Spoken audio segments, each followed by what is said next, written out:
Assalamualaikum warahmatullahi wabarakatuh. Saya Majida Eva Akatiri dari RPA 2 S1 Keperawatan. Di sini saya akan melakukan tindakan CPP, di mana di sini terdapat pasien yang memiliki diagnosa keperawatan hipervolemia berhubungan dengan gangguan mekanisme regulasi yang ditandai dengan adanya sesak, lalu adanya wedging, tampak edema di ekstremitas, dan juga dengan hasil lab adanya penurunan HB dan juga HT.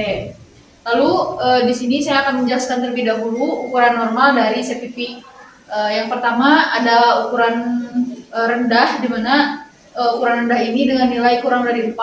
Lalu kisaran normalnya pada CPP ini ada pada 4 sampai 10 cm H2O. Lalu untuk ukuran sedangnya dari kisaran 10 sampai 15 cm H2O, dan juga untuk tertingginya pada CPP ini ada dari lebih dari 15 cm H2O.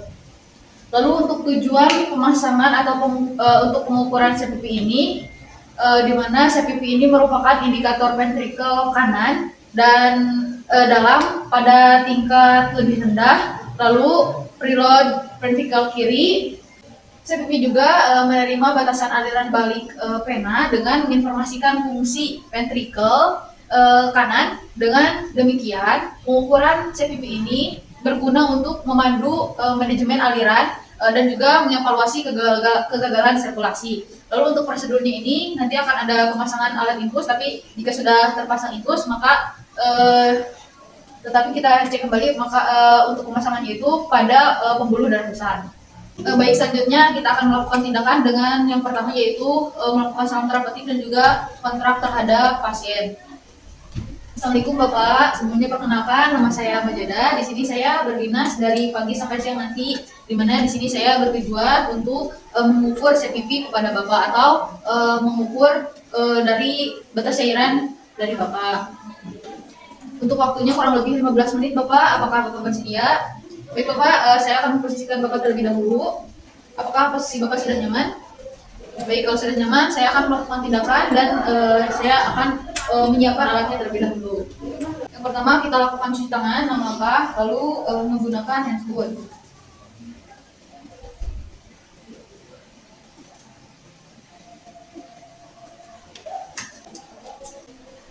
Baik, di sini saya sudah melakukan memakai handphone. Alatnya juga sudah disiapkan seperti infuset dan juga manometer. Setelah alat sudah disiapkan, kita juga jangan lupa menjaga privasi pasien dan juga mengatur posisi tidur pasien kembali dengan posisi pasien supine atau head up maksimal 30 derajat. Lalu selanjutnya di sini kita akan menentukan sudut presentatif, di mana sudut ini terletak pada pertemuan garis mid axilla dan juga ruang interkostal keempat. Oke Bapak, tangannya diangkat dulu.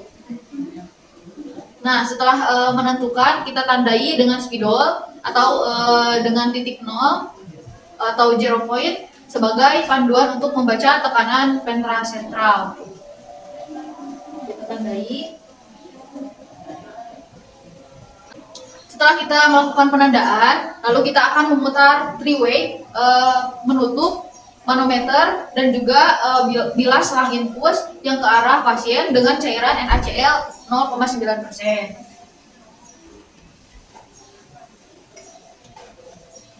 Kita tutup.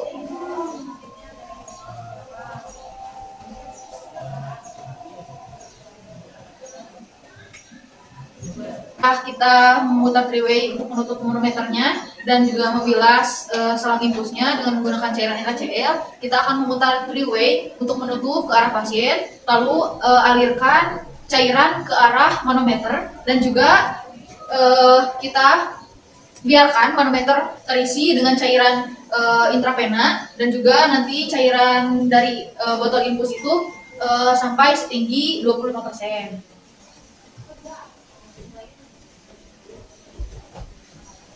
Lalu kita sambil mengamati. Nah, setelah itu kita akan melakukan pemutaran three-way kembali dengan menutup aliran cairan intravena yang nantinya dibiarkan cairan itu akan mengalir dari manometer ke arah pasien. yang dimana cairan yang berada pada manometer akan turun bersirkulasi dengan respirasi. Kita alirkan.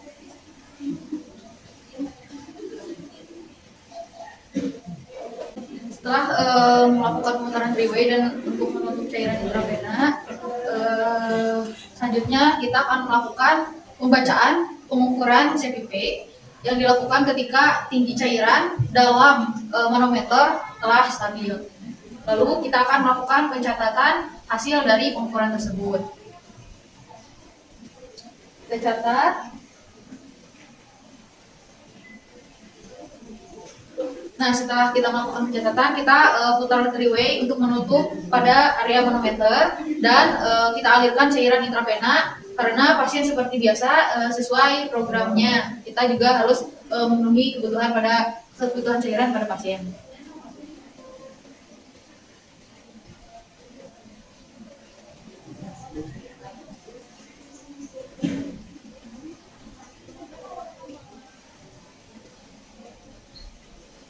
Nah, setelah itu kita akan sampaikan hasil dari pengukuran CPP-nya kepada pasien karena pasien juga perlu mengetahuinya dan juga sekalian kita akan membereskan alatnya.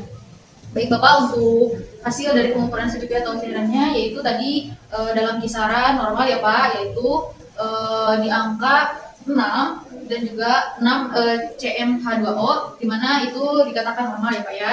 Nah baik Bapak, tindakannya sudah selesai. Kalau begitu saya izin untuk merapikan alatnya terlebih dahulu. Bapak, saya posisikan kembali ya Pak untuk posisi tidurnya.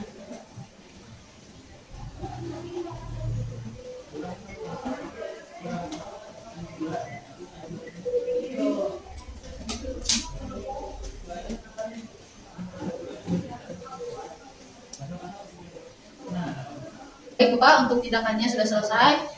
Saya kalau begitu izin pamit terlebih dahulu ya Pak. Kalau ada butuh sesuatu Bapak tinggal panggil saya di ruangan.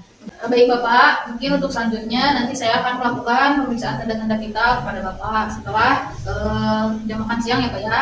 Baik kalau begitu Bapak, saya izin pamit terlebih dahulu. Assalamualaikum.